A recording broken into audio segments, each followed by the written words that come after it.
The new 2025 4Runner is already having issues right out of the gate.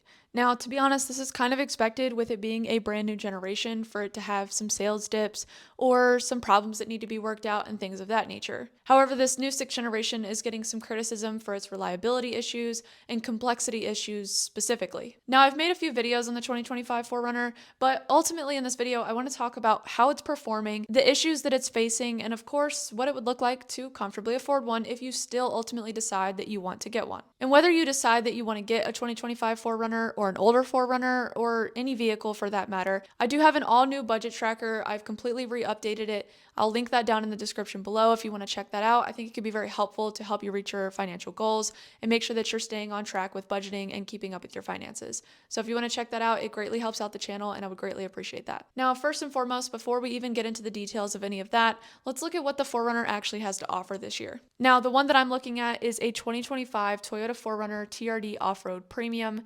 It is the new Everest color, and this one does not have the iForce Max hybrid engine. This one has the iForce 2.4-liter turbocharged engine, and it has a starting price of $55,470. And to give you the price range there, the base model SR5 has a starting price of $41,270. And the top trim level, the TRD Pro and the Trail Hunter, have a starting price of $67,400. Now, with this one in particular, with the Everest exterior color, it does have the black fenders as well. It also has the rigid fog lights, the black TRD off-road badging on the side, and it comes with the 18-inch matte black alloy wheels with the TRD center caps. It also has black roof rails, a power liftgate, the black running boards, the turn signal mirrors, and of course it also has the rear window that rolls down, which is iconic for the 4Runner. And then it has the black Toyota and 4Runner badging across the back. It also has the recovery tow hooks and the tow hitch down below. And on the inside, it has the black Softex interior, the all-weather floor mats. It has a heated steering wheel, heated and ventilated front seats, the wireless phone charging pad, and then this year it comes with the removable JBL Bluetooth speaker in the dash that you can just push the button and pop up and it comes right out of there and you can take it with you and Bluetooth music. It also has the power moonroof. And of course, each trim level is going to have different features that it offers and comes standard with, but this just kind of gives you a good idea of what the 4Runner in general has to offer this year. Now, there have already been people reporting electronic failures and transmission issues, which is definitely not a good follow-up to the previous 5th generation, considering how well known it was for its reliability specifically. And while the new turbo engine offers improved acceleration, a lot of customers are upset at the perceived loss of the V6 engine from the previous generation, which, to be honest, I'm not really surprised by these reports. I kind of expected a lot of people to be pretty upset at the big changes that they were making.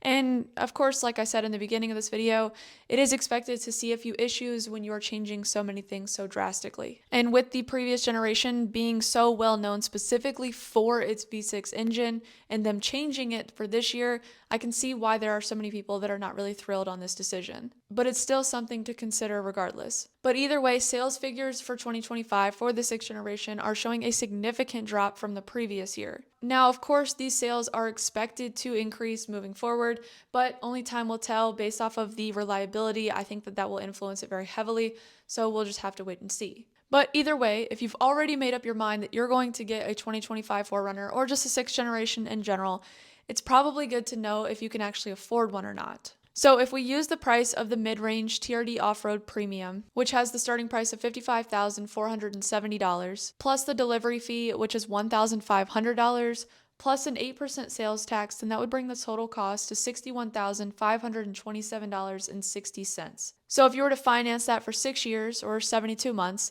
with $0 down and an 8% interest rate, then your monthly payments would be about $1,078.77 a month on average if you were to go off of these specific financing terms for this specific price. This is really just to kind of ballpark it and kind of see where you land, and that's why I'm using the mid-range as well, so you can kind of see if this is a good judgment for you or not. But of course, you cannot just go off of that monthly payment. We have to consider the monthly expenses as well. So for example, the car insurance for this vehicle would be about $2,428 a year, which comes out to about $202.34 a month. But with car insurance, you got to remember that that is very much an average across all states, across all ages, across all people, and it's going to be different depending on your specific circumstance because it's based off of the state you live in, your driving history, your age, your credit, and a bunch of other factors. So it's always going to be a little bit different and going to fluctuate depending on your specific situation. But this is just to give you a ballpark average idea. You also have to consider gas cost. Now, if you were to drive the average 1,200 miles per month, and you consider how much gas this vehicle takes and how much the average cost of gas is today, how many miles per gallon this vehicle gets. Remember, this is the 2.4 liter iForce engine, not the iForce Max. So if you're looking at the iForce Max hybrid engine, you're going to get a little bit better gas mileage, so the number's going to be a little bit different.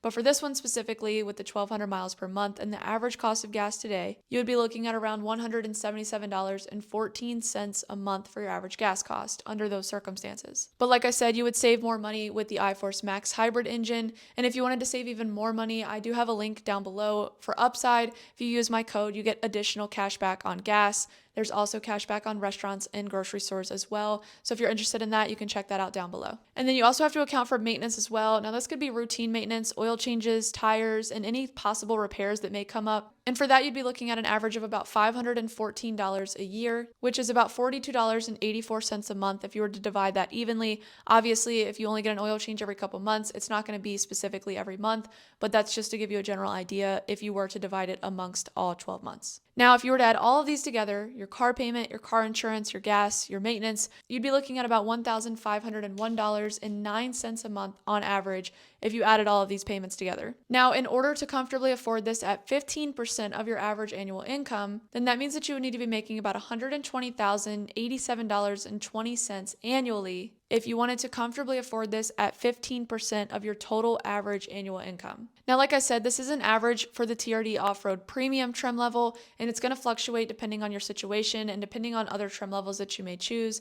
But like I said, if you wanted to check out my budget tracker down below, I'll have that linked. That can greatly help you keep your finances in check and make sure that you are on track with your finances to be able to comfortably afford this vehicle or any vehicle for that matter. And like I said, it greatly helps the channel. But if you like this video, please like and subscribe, and let me know what you want to see next.